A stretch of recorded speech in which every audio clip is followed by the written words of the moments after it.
So today is day 2 of our workshop after party. And yesterday we got to have you guys definitely need to watch Stella's interview because she's amazing.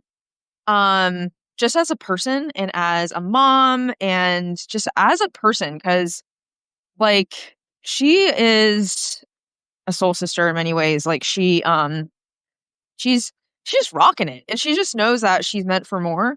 And if you guys have always ever wanted to learn about conscious parenting or intentional parenting or how your personal growth journey can, help your parenting journey, then definitely check out her Substack.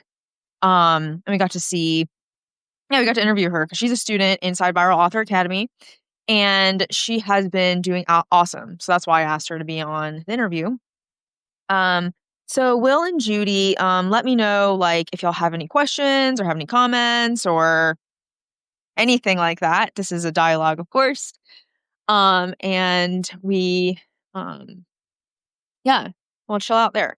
So today, I figured like I asked Maya if she wanted to come on today, but I asked her a little late. Um, and she said she couldn't come. So that is totally fine. I figured, this is probably a really good day and people might be joining on Zoom, but I think we'll just not do Zoom and we'll just do Substack Live. Because a lot of people were on Substack Live, but um I figured I would just come on and hang out with you guys here um and hear what y'all have to say and um have some fun with y'all here. Um so today is all about just a few words on what a question possibly on for y'all on why y'all are here in the first place. Why do you continue why do you continue to why do you continue to desire I want so badly? When do I get to feel the success that I so desperately crave to feel? We are losing service. So let's go back. Um, when, so questions for y'all, right? When do you get the abundance that you so desperately want to feel? And look at this, guys. Like, y'all are surrounded by abundance every single day, every second of every day. And yet many of us, and I know this feeling intimately, I used to struggle a lot with this. Many of us want to live a life where we feel, oh my gosh, we are running out of internet here. Where we imagine ourselves sometime in the distant future we'll finally be rich and all of our problems will go away. When we'll finally feel successful and all of our problems get to go away. And unfortunately, I'm here to tell you that that will never exist. I'm here to tell you that there is no place in the future where you will have more money and it will make you feel the way that you want to feel. There is no place in the future where you think, oh, if I could just sell a certain number of copies of my book, then my life will be changed. And this is coming from someone who helps people sell books, right? Your life is not going to get better. You're not going to feel successful. You're not going to feel more wealthy. You're not going to feel healthier, more lit, more fulfilled, um, like a badass, you're not going to feel those things when you finally sell those 10,000 copies. You're not going to feel those things when you finally make the $1,000,000. Why? Because because your mind is lying to you, and it lies all the time. What do I mean by that? So, as you can see, so I'm putting up my little tripod, but we have some canoes up here. So these are my husband and my father-in-law are really big canoers, and they canoe on Georgia rivers a lot. And so you can see their canoes. Um and that's why we're here this weekend, because we had a wedding over last night. So my voice is kind of worse from drinking and dancing all night. And I was like, "Oh my gosh, Substack Live. This is gonna be interesting." But yeah. Um, why are you here watching this Substack Live? Why are you on this newsletter? Why are you wanting to experience book success? Why are you wanting to experience more exposure? You're wanting to experience more money. You're looking to experience freedom from your own craving. Um, and so here is the real question for anyone who is, you may, maybe you guys have been coming to the workshop, maybe you guys have been watching the replays. Patrick Mill says, I'm here because it popped up on my screen. And that's great. Like, maybe that's interesting to you. I mean, of all the things that you're doing in this time, maybe something about this Substack Live drew you to this place today. And maybe you haven't been following along in the workshop, but this really is for the people that have been following along. Either in the Substack newsletter, they have been following along workshops, they have had conversations with me in the past about what their dream future could look like. That place in the future where your book is actually making an impact on people, where your book is getting you the exposure that you're dreaming of, where you're selling 10,000 copies and you can make passive income. And what could that finally mean? Oh, maybe you could retire. Maybe you don't have to work as hard. Maybe you don't have to strive. Feel like you're always in that craving space within you, right? You don't have to be in that craving space anymore. And so this really is for the people that have been following along, because I'm going to just say it out loud, because I'm calling you out on your own bullshit.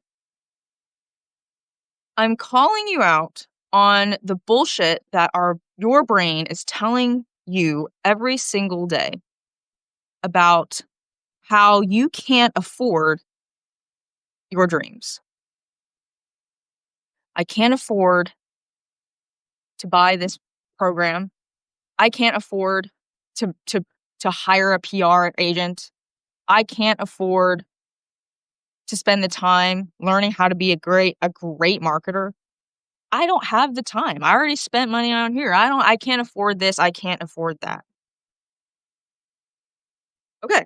I'm here to call you out on your bullshit. Those are things that you have told yourself your whole life. And they have gotten you a certain amount of results, right? Because the results in our life are a result of the thoughts that we're thinking. The actions that you take are what get you the results in your life. But the actions that you take come from the thoughts in your mind. And so when you say, I don't have any money, they took all my money. They are always such scammers. I can't afford this. I can't afford this right now. Those thoughts And you keep thinking the same thoughts over and over again. So what do? You end up doing nothing. You end up hoping that your publisher will save you. You end up lighting up when a publisher emails you and says, "I would love to pick you up and you can come onto my team." And you're like, "Yes, finally someone saved me. Someone's going to help me be the person that I've always dreamed of being. Rich, hot, and happy." That's what you're hoping for. It's what you're craving, isn't it? And when that publisher fails you, disappoints you, does not get you the result that you wanted, it's like being, like the people that, you're always like watching, and they're like, they have a lot of boyfriends, they have a lot of girlfriends. They're getting divorced all the time. Always choosing the wrong partner. It is literally the same. It is the mind hoping that someone out there is going to finally pick you up and give you the money that will help you save yourself. Or someone out there is going to come over here and give you that podcast deal or that podcast episode. And you're going to finally get the exposure that you've always wanted. And what could that mean? That could finally mean I could finally get the clients I need. I could finally retire. I could finally make enough money to retire. That's how we were just literally talking to Anne the other day about how she has a coaching client who spent over $200,000 getting scammed by publishers, people who are like, "I can get you a podcast deal. Just, pay this little fee and you'll get saved by this awesome investment." And I'm going to be, I help people sell books. So I'm going to be the first person to tell you that those things are scams. Because I will never tell you to buy something, purchase something, nothing like that as an investment, other than you investing in you. Other than you calling yourself out on your own thought bullshit and rewiring your own thoughts about what is actually available to you and what you cannot afford to not do in this lifetime. So if you just closed your eyes for just a minute, feels so good. And you picture yourself having chosen really great feeling thoughts. Money is available to me. I can afford anything I want. I can make the time for things that are important. Because I do.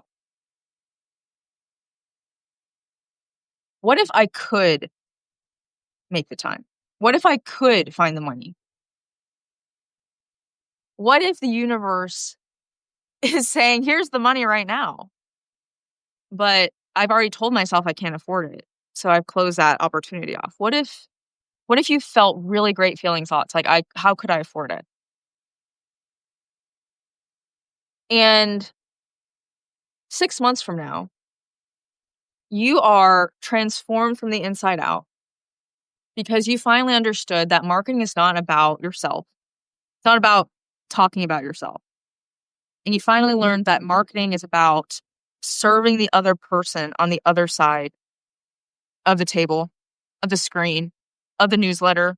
You're always thinking about them first. What if marketing, you learned that and you got transformed the inside out? What would your life look like in a year? What would your life look like in 3 years? What would your life look like in 5 years? You would be on a TEDx stage. You would be on KTLA. You would be on possibly Good Morning America. I'm not saying that that's guaranteed. What I'm saying is, so one of my clients, Valerie, she has this dream of being on Oprah one day, but she's like, "I'm not in a rush to be on Oprah. I'm going maybe like in 10 years down the line, that could be a really cool dream. But she said, well, if I'm going to be on Oprah in 10 years, then I better start now. I better start working to get my book launched in a way that actually gets attention and I can actually serve people. But what if you instead chose the same thoughts that you are feeling, that you're choosing right now? I can't afford it. I get that a lot, actually. I can't afford it. And I'm going to choose things that I can't afford. I can't afford it. I don't have the time. I don't know where I'm going to find the time. Stella, yesterday, she's working a 9 to 5. She has raising 2 daughters. She's also building a content business. She's a thought leadership business, like conscious parenting. And she is also writing a book. So is it really about matter of finding the time, or is it really about the things that you're prioritizing in your life? When your friend calls you and says, like, I would love to make it to, I would love to visit you, but I like literally, I just can't because I don't have the time. Do you think that she actually doesn't have the time, or is she just not prioritizing? Because we make time for things that we value. So if this is something that is truly important to you, and something truly important to you, when you're on, we were going on this exercise, and if you continue to choose the thoughts, I can't afford it. I don't have the time. I don't have the money. Everyone's taking my money. I'm always getting scammed. Those thoughts feel like shit. They feel like shit. And because you feel like shit, you just get shitty results. What happens if you continuously tell yourself, oh, my ghostwriters took all my money? Or I'm always getting scammed. This is always a scam. You have no trust that anyone's ever going to help you. You have no trust that anything's ever going to be good for you. You're always on the lookout for things to be aware of and always being afraid. So yeah, you'll survive. But in no way, I can guarantee you, you're not thriving. You're not thriving. So on your deathbed, whenever that is, and it could literally be, 6 weeks. People get diagnosed with all sorts of crazy things in 6 weeks, they're gone. And on your deathbed, are you going to be the kind of person that says, wow, I'm really glad I had all this money in my 401k? And then maybe you can give it away to your kids and whatever, right? And you saved all this money in your bank account, your 401k, and you said, okay, great. I didn't live the dream that I wanted to live. Now that's why people say things like, I'm getting old. That feels bad. Like, I was literally at the wedding yesterday. People are dancing and people are complaining, oh, I'm getting old. Why is getting old a bad thing? It's because people complain about being old because they don't follow their dreams and they feel like their dreams die with age. I can tell you right now that I've never felt that way. At the age of 32, I feel like my life is only just getting started. I'm sorry, I'm not even 32, I'm 31. It's just getting more and more fun. Because I always think about my deathbed. What life would be like if I had to look back on my life and think, shit, there's more things I wanted to do. My father recently passed away. He was young.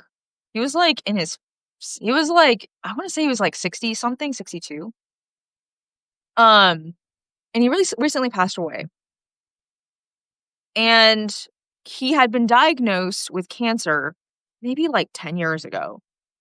And he had gotten an operation and he had gone through radiation therapy, but he never really quite recovered from that.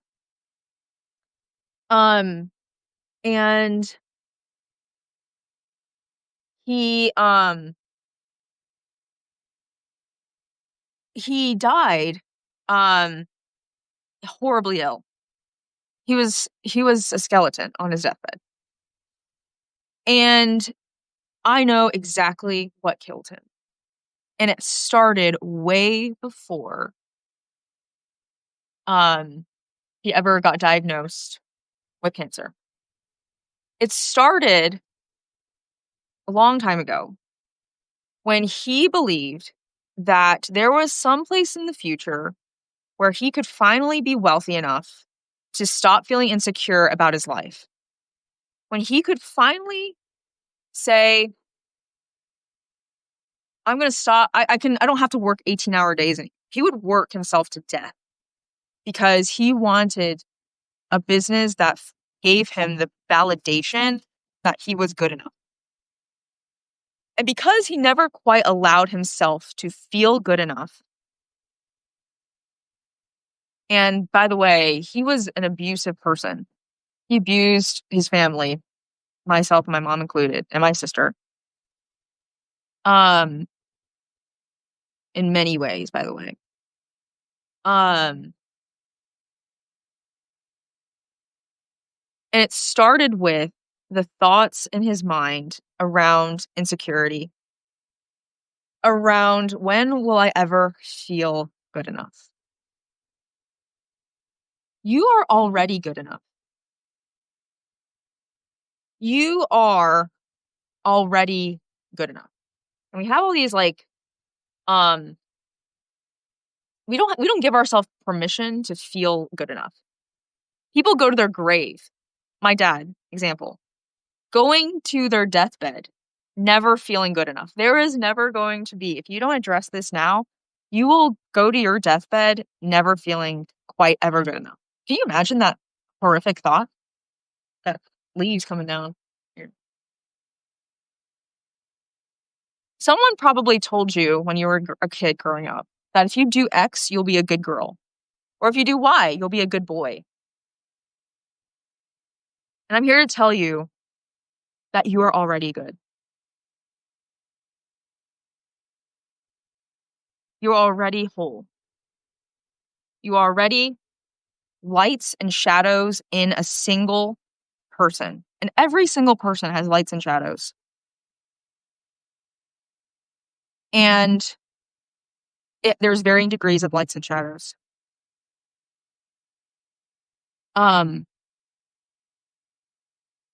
And when people think that they're a good person because they keep money away from themselves, now if I stay poor, if I allow myself to feel guilty about being rich, then I'll be good.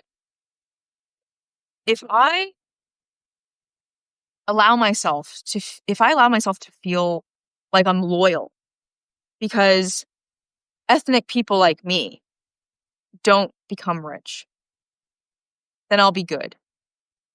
I won't allow myself to have orgasms because good Christian women like me don't have orgasms.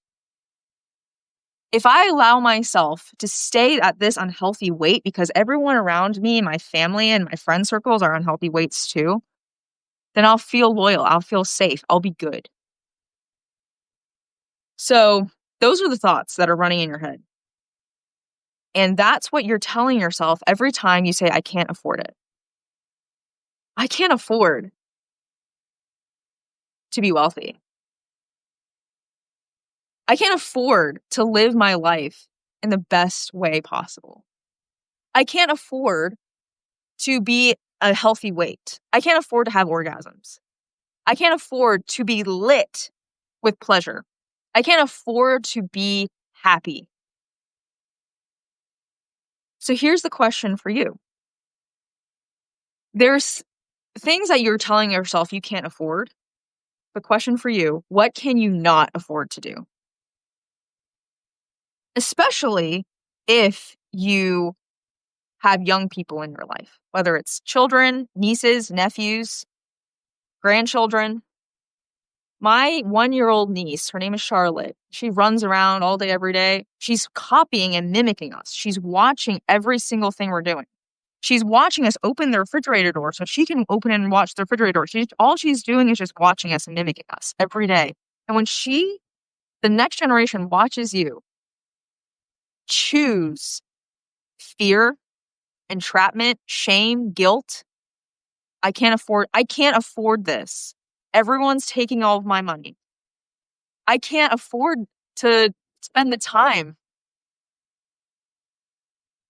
And here's what Stella said yesterday. I was very inspired by this quote. Was that we can't afford not to evolve. We can't afford not to connect.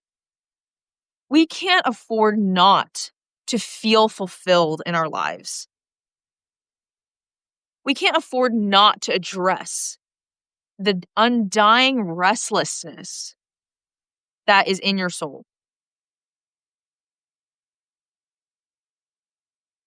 So I've seen many of you guys come to these workshops, come to these newsletters, click on the link to say, maybe Viral Author Academy could be it. I can't afford it. I didn't come here to buy anything. I just, I'm just watching, I'm just looking around. That's fine. And to be honest, the more you wait, it just creates more waiting. That is, it's just so tied to like Newton's first law of motion. Universal principle that what stays in motion, what is in motion stays in motion. But what is kept waiting is just kept waiting. You think that sometime in the future you're going to feel more ready? That sometime in the future you're going to feel more ready to be pregnant? You're going to feel more ready to marry the girl of your dreams? I was talking to, so in college, there was this couple that had been together for 8 years. 8 years. And they did everything together. And they knew each other so well. They were the go-to couple. And I remember, so we would, I was in a kayaking club in college, and we were driving up to the Chattooga River one day, and I'm driving with him, and he's sitting next to me, and it's just the two of us, and he opens up to me, and he says, Renee, I am still looking for that one moment when I have a certainty that she is the one. She is the one person that I'm going to marry. How do I know? How do I know that she is the one? And I could tell in that instant that he was never going to be the kind of person for her. I was like, girl, run far away. If you've been with someone for 8 years and they're still questioning whether or not that you're the one for them, oh my gosh. Because there is no lightning strike moment. There is no moment when it's all going to finally clear up for you and you're going to be like, this is the time. This is the time to finally have a baby. This is finally a time where I'm going to feel finally ready to marry the girl that I've nurtured, gotten to know, love for 8 years. There is no point in the future where you're going to finally feel like you're ready to finally be the author that commands the 10K speaking gigs. You just decide at a certain point. So there's this quote from Gail Keys Allen, who's blowing up on Substack right now. She says, there is no point, and she has this awesome piece of evidence. And I remember going to her workshop for this. She says she made $55,000 in 10 days one time. And she says, there was no time where I ever felt like I was ready magically to decide that I was going to be good enough to start charging the prices that I charged and be a life coach. I just decided one day that I had to do that. I just decided. The brain, the mind, plays a trick on you and says, sometime in the future, I will finally feel ready. Sometime in the future, I will feel elated. I will feel relieved. Sometime in the future, I will finally feel relieved and chill and happy. And it plays a trick on you because as soon as you get that thing that you thought you would be relieved, your ego moves the goalpost over again. How many times have we experienced that? When I was I was applying to grad school because I was applying to grad school and I had to take what's called the GRE. And the GRE is like this test to get into grad school. And the first time I ever took it, I did not do well at all. And I was like, okay, well, I'm gonna have to take it again. Also, second time, not very good. And I was like, shit, like, I was like, I was pining for that feeling when I could just finally get a passing grade on the GRE that was good enough to get into the school that I wanted. I was like, oh my gosh. And I finally got it. I studied my ass off for like day and night for like months. I even like bought the little like, those like online programs to like do like one math problem a day. And I did it every single day. And I did it and I did it. I passed, right? I was like, I didn't feel any different. I was like, okay, great. Where's the next goalpost? Okay, now I have to apply to grad school. What's next? My husband was he just completed his PhD after 6 years. Sorry, 8 years. 8 years. And during the past 8 months, when it was like the most intense time, he always, he was dreaming about the future. We're like, oh my gosh, once I finally defend, I will feel relieved. Once I finally defend, I'll feel enthusiastic. I'll finally feel elated. I'll finally feel happy. I can finally breathe. I can finally feel X. Let me tell you something. As soon as he stepped out of his defense, when you do a PhD, you don't necessarily graduate. You actually create a thesis and then you defend that thesis. And if the committee that you present it to says, yeah, you did a good job, then you pass. You have your PhD. And so he passed his PhD after 8 years of intense struggle. And we're all like running up to him. We're like about to congratulate him. So excited, so happy for him. He came out of that he did not feel relieved at all. He was just like, what's the next thing? Shit, like they were mad at me during the defense and now I need to apply to jobs now. And I was like, babe, like can't we just savor this moment for just a little bit? Can't we just feel the relief that we had been praying for so long? And I know why he didn't feel the way that he said that he was going to feel in the future. Because the mind thinks that you are going to feel better in the future sometime when something happens to you. And it's never going to be true. You get to feel the feeling of feeling Beyonce lit about yourself now. You get to feel the certainty of relief now. You decide that. And by the way, those are Gail Keys Allen's words, right? I started following, so she and I had actually met a few years ago because she had did a testimonial for one of the coaches that I took a coaching program with, like 5 years ago, actually, maybe 4 years ago. And I had been inspired by her words since that day. You don't ever feel ready. You don't ever get to feel like you'll afford it. You never really quite ever feel like you'll be ready to afford it, to find the time. You just make the time. You just make the money. You find the money. You make it happen so that you can allow yourself to feel lit, so that you can allow yourself to feel abundant, right? You guys, like, I look at this beautiful blue sky and trees and the grass and it's like 68 degrees right now. That's what I feel is abundant now. Not from there's some place in the future once I can finally make the $1 million that I'll finally feel ready to be a successful author.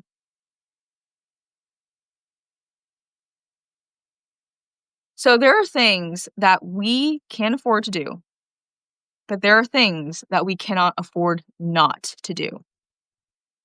If you have kids, they're watching you. they're watching. And by the way, and I learned this in therapy, that your kids are watching you even when they're grown. And they decide whether they want to follow in your footsteps or they want to do the exact opposite of what you're doing because they were so disillusioned by your poor choices. This is exactly what happened with me and my father. My father had these big dreams of running a very successful business, but he was one of the stingiest people I'd ever met.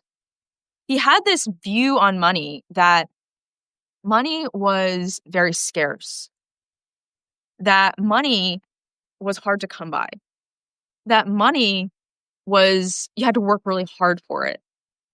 And so that's what he got. And because of those thoughts and beliefs, that is what he experienced in his life. He had to work 20-hour days so he could fulfill the services that he did. And yeah, he had a 6-figure business, baby. But he had to kill himself for that.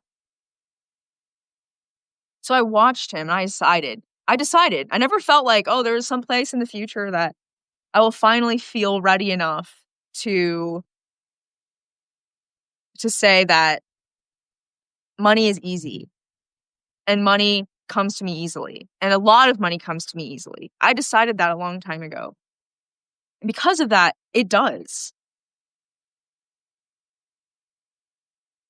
And I watched my dad and I thought, I'm never going to be like him. I'm going to be the opposite. I will always be the girl who acts from love, who always acts from a place of expansion and feeling great about herself. And that's when I started searching for answers. That's when I started following Gail Keys Allen, started following coaches like Kathy Heller, Kwasi Johir. That's when they revealed the answer that money is not hard to come by. You decide if money is hard to come by, and you get to decide if money is easy to come by too. You get to decide if whether or not you can afford something. You also get to decide how. I mean, maybe you don't know how it's going to happen yet, but you ask yourself these questions. There's this quote, and I remember this so distinctly from Rich Dad Poor Dad. And Robert Kiyosaki, and at the time when I read it, I was like, I don't even know what he's talking about, but it all just makes sense now. He has this quote that says, when I tell myself I can't afford things, I've already decided I can't afford it. And so my life stays small and my brain shuts down. By the way, this is exactly why people who work in corporate America, that's why it feels like your corporate income is your only source of income. Because you've told yourself that you can't afford X, Y, and Z because you only have a limited view on where your money is coming from. But Robert Kiyosaki says, when you ask yourself, how can I afford it? Just ask yourself. It's like trying on new thoughts and asking yourself new questions is like trying on new clothes. There's like no commitment. Like you go to the store and they're like, and you're like, hey, where's the fitting room? And they're like, oh, no problem. Like, here's the fitting room, go on and try. And if you don't like it, no problem, just put it back. Trying on new thoughts and asking yourself new questions is like trying on new clothes. No commitment. So try this on. How can I afford it? How can I afford it? And the answer will not come to you immediately. Don't expect immediacy. The immediacy is you feeling urgent because you feel scarce, because you think that money is not available to you. But if you do know, so there's a difference between like knowing and like the knowing is just like certainty. You know when you go to like a bar and you're like, I know I'm the hot girl here. And because of that, you attract the hot guys. But when you're like, am I the hot girl? Like, am I good enough? Then you start chasing all the guys that do not deserve you. And you end up in these relationships with people who are not good for you. But when you know that you're the prize, when you know that the energy finds you, when you know that you're the value, when you know that you're the money, right? Because by the way, like wealthy people, they don't believe that money is something out there, by the way. They believe that they are money. There's this quote from like Kathy Heller that's like, wealth consciousness means that you're the money. You're the one who makes the money. You're the one who creates money in your own mind. There's this quote from Tony Robbins that says that our greatest resource, what is our greatest resource? It's not money. Our greatest resource is not our time. Our greatest resource is not our attention. Our greatest resource is not fossil fuels. Our greatest resource is not wind power. Our greatest resource is not solar power. What is our greatest resource? It's our resourcefulness. Tony Robbins, I don't know, 8-figure business owner. He still, every single day, has to come up with creative solutions to solve problems at his company. And think about the impact that he's made on this world, on inspiring people to feel lit enough to live their dream life and be their dream person. He still has to live in his resourceful mind. There's no place out there like, oh, once I finally make the $1 million, like I can finally stop having to solve problems. Tony Robbins doesn't do that. There will always be a place where you know that your greatest resource is your resourcefulness. So I'm going to tell you a quick story about how I came to live in the abundance mindset. And the abundance mindset has changed my life. It's changed my life. Because I used to work a corporate job and I had parents, right? Like I guess that's my backup plan. And I had a boyfriend who I was like, hey, like, could I borrow like $50? But there was no way that my corporate income was my one source of income. And it was a great job, by the way. I was making almost 6 figures. It's a great job. But there was like a greater level of impact that had to be made in this lifetime because I saw it. The soul sees it and it's lived it already. It's like, that is what is available to me. And I decided that. The abundance mindset has changed my life because due to that, I started making, I've sold books that have made over 6 figures. I've manifested 6-figure checks multiple times. And I got to travel the world and see things. I pined relentlessly one time, for years to be a digital nomad. And the abundance mindset was what allowed me to experience those things. So I'm going to tell you a story about how I came to embody the abundance mindset. And it'll change your life, especially if you tell yourself, I can't afford it, and I don't have the time, and people take my money. You're living in a scarcity mindset. And the abundance mindset is what will allow you to live the life that you so want to feel inside. There's this book called You're a Badass by Jen Sincero. People love Jen Sincero. Okay. Every time I talk about her, we're like, I love her. Okay, cool. Jen Sincero. She wrote this book is everywhere. It's in airport bookstores and Barnes and Noble. It's like everywhere around the world. It's called You Are a Badass. And she tells this story about how when she was 40 years old, she was still living in her parents' basement and making $40,000 a year as a freelance writer on the internet. And I mean, like $40,000, let's just be fucking real. $40,000 feels like shit, especially if you live in your parents' basement. She could not live the life that she wanted to live. It's frustrating and it feels like crap. And she's like, why am I always stuck in the same loop, right? We live in these loops. No matter what I try, no matter how much I try to get more clients and get out there and put myself out there and nothing seems to be working, I'm still living in my parents' basement and I am still making $40,000 a year. that is until she finally was fed up with her life and was like, I'm finally making a decision. So this is like something that I'm allowing y'all to do. I want y'all to be fed up with your life. I want y'all to actually cry on the bathroom floor. I want you to almost like have like a dark night of the soul moment.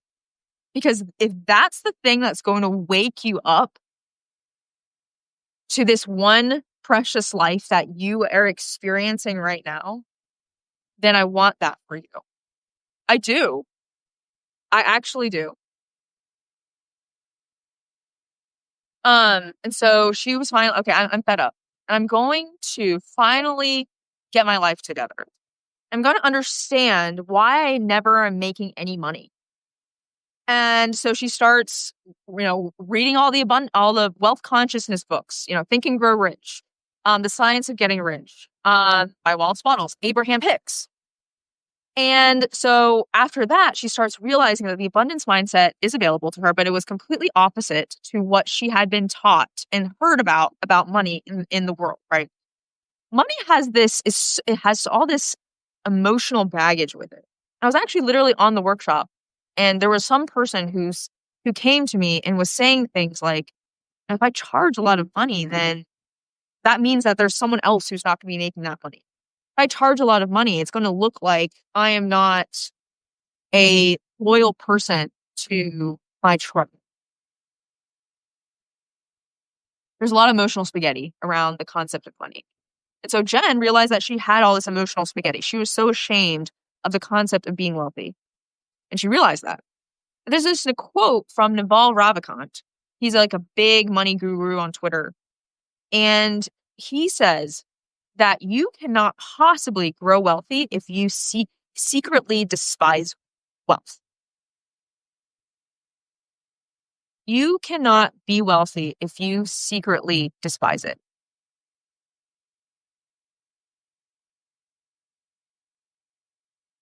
And so Jen realized that, so she had been in a punk rock band her whole life, and she realized she had inherited thoughts about rich people being evil, about wealth being evil, about, it's us versus them. And she had all this shame around the concept of wealth and money.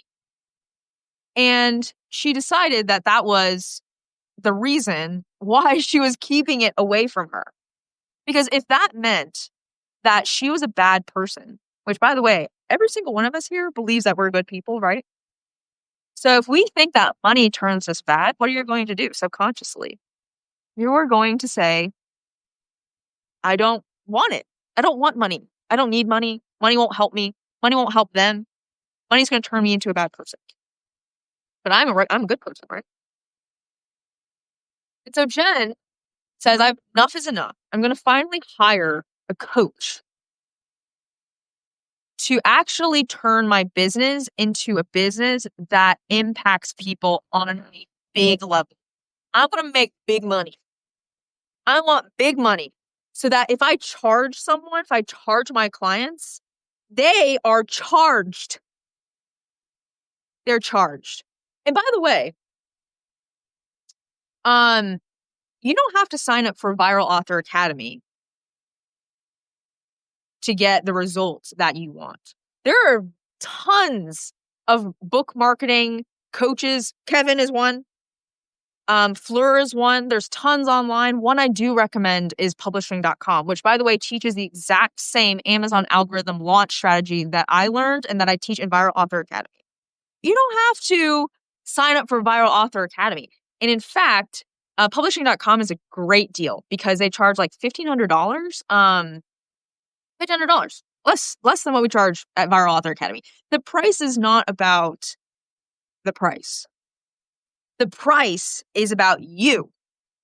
The price is about you getting charged, about you feeling lit, about you saying yes to yourself, about you saying, I'm done with my bullshit and I'm finally ready to say yes to myself. That's you. It's all about you. So if in fact, you're not ready to say yes by tonight, the fast action bonus price for Viral Author Academy ends tonight at midnight. And it's currently 2,497. And if you're telling yourself that's not enough for me to feel lit, then wait. Wait to get charged a bigger price. Because when you choose the price where you're at, that makes you feel like I'm ready to go, baby. I'm ready for this new expansion, this new life, this new reality. One of my clients, Valerie, she said, I don't want to be charged at the group rate. I want the one-on-one rate. Because the group rate is not enough for me to feel charged and lit. I want the one-on-one charge. So I'm like, okay, great. Like, we'll charge you at that level. We'll charge you. We'll get you plugged in to the reality, the quantum reality that you want. So you feel lit. So you get the result that you want. So you can 10 years from now be on Oprah. And she's still alive by then, hopefully, right? Like, we're hoping. And if it's not Oprah, then hopefully there's someone Kelly Clarkson, Drew Barrymore, who knows? Maybe they're all contending to be the next Oprah, but there's only one, right? There's only the one inimitable Oprah. Anyway, so Jen says, okay, back to Jen. So she wants to hire a coach. She's like, I want to be charged. I need someone to bust my ass.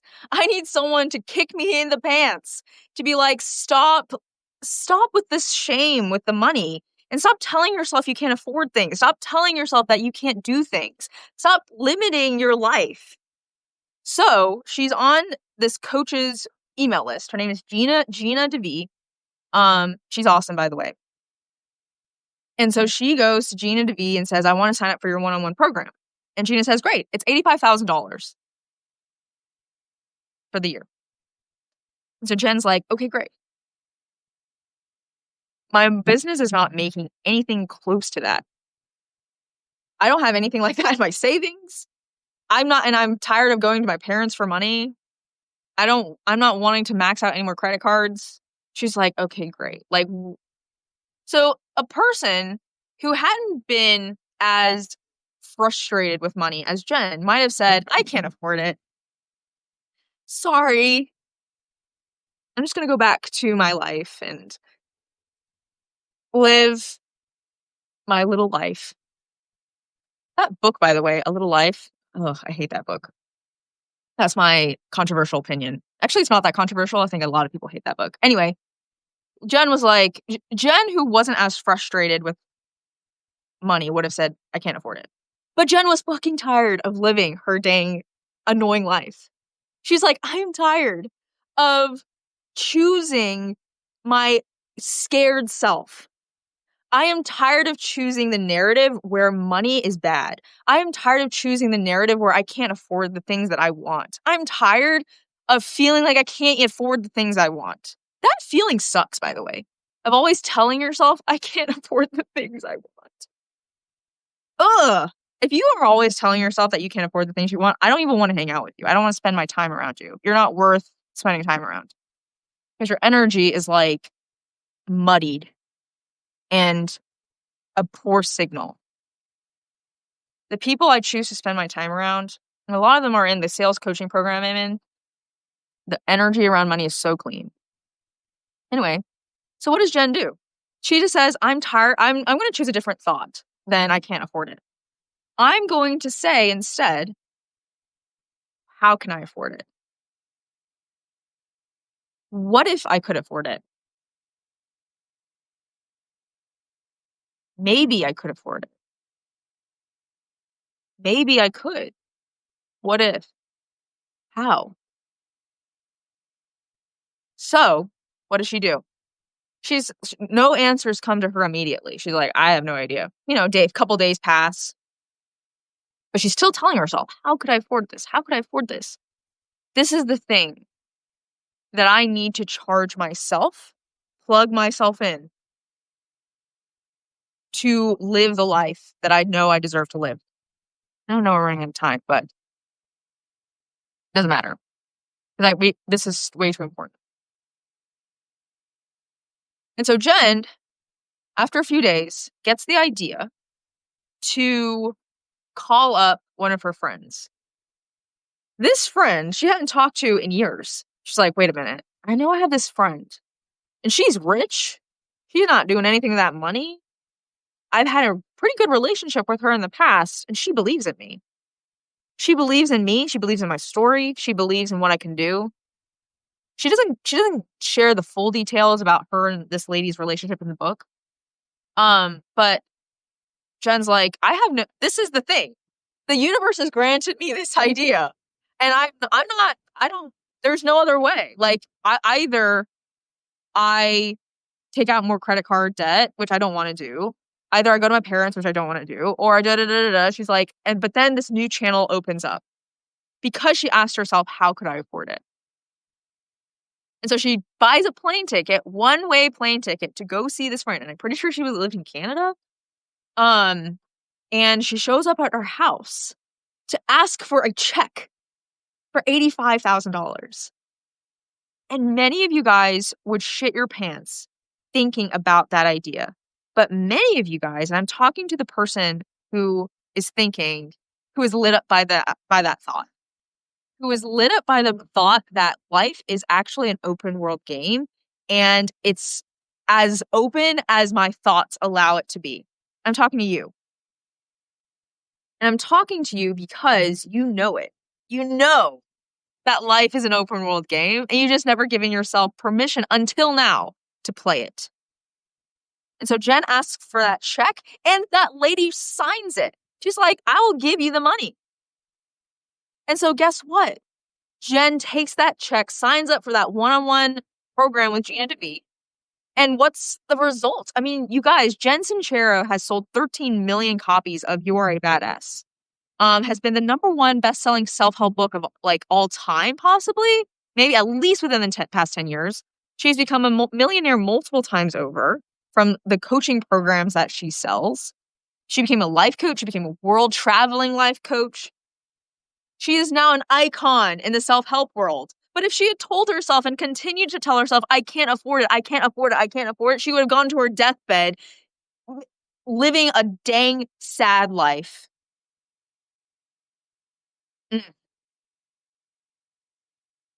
And we would never have been blessed with her story. I'm so glad Jen told herself enough was enough. Because guess what? For you, enough is enough. What if enough was enough? And what if there was a way?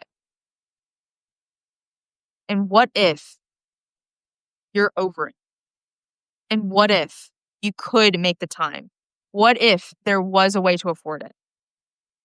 What if there was a way to live your best dang life and be a badass, as Jen says? I learned from Gina DeVee, by the way. She had this awesome podcast. She has this awesome story too. And I don't have to tell the whole story right now. But Gina DeVee, when she was younger, she's a 7-figure coach, by the way, millionaire multiple times over. But it didn't start that way. She was a therapist that was charging by the hour, making like $30,000 a year, living in Detroit, which is doable, I suppose, maybe in Detroit. And after a certain point, she's like, I'm done. Enough is enough. There will never be a time I will ever utter the words again, I can't afford it. Ever. Either it's not in my purview, or I'm finding a way. Either it's not worth my energy, or if once I decide that that's the thing that is going to be the portal to my next expansion, I'm finding a way to afford it. And because that she said that, I adopted that belief. I adopted that thought. And I signed up for publishing.com's $10,000 publishing accelerator program because I used the money that I'd been saving for index funds from my corporate job. And that was allocated to index funds, by the way. I was like, that's going to index funds. Until I was struggling so much in my publishing business, I was like, enough is enough. I'm finding a way to pay for this program so I can become a great marketer. Because I want to live the outcome I want to live. I want to travel the world. I want to make money online. I want to be confident. I want to sell books. And so I looked at the money that I had and I was like, wait a minute, the money that I thought I didn't have because I'd allocated it to something else. Never mind. I made a decision. Yeah, it was a decision that some people would have been like, that's so irresponsible. That's so irresponsible. Well, they can shove it. Because, oh my gosh, life is way more interesting now. Travel the world. Like last year, I spent a month in Sicily and a month in Bulgaria. I got scuba certified in Curacao. I'm building this amazing business that I made a 19K month in September. I never would have done that if I just put that money into more index funds. Can you imagine? That's so funny. Oh my gosh. Anyway, here are the clothes you get to try on today. And Viral Author Academy, the fast action bonus expires tonight at midnight. And the price is going up after this round. It's currently $2,497 to enroll. And the doors are closing. After this, we won't be opening. The doors close on Tuesday. And we won't be open again until next year. Because we got Thanksgiving and we got the holidays to enjoy our life. And we're not doing this again. No, until next year.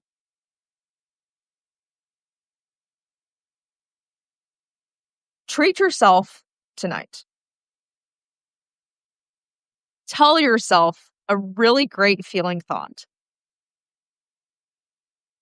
Better than ice cream. Treat yourself.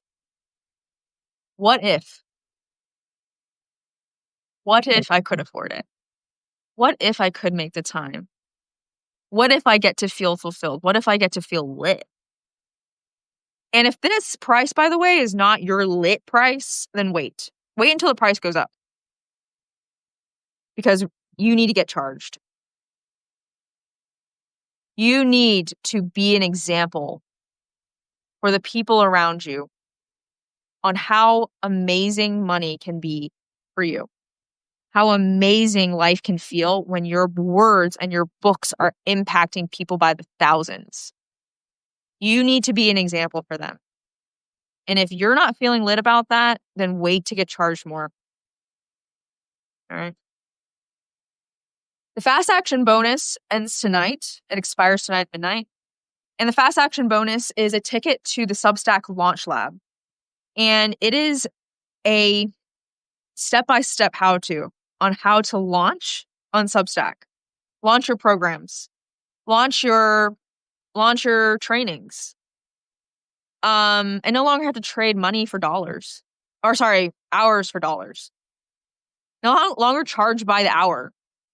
People are like coaches out here, like, I charge like $50 a session. Stop doing that. Stop doing that right now.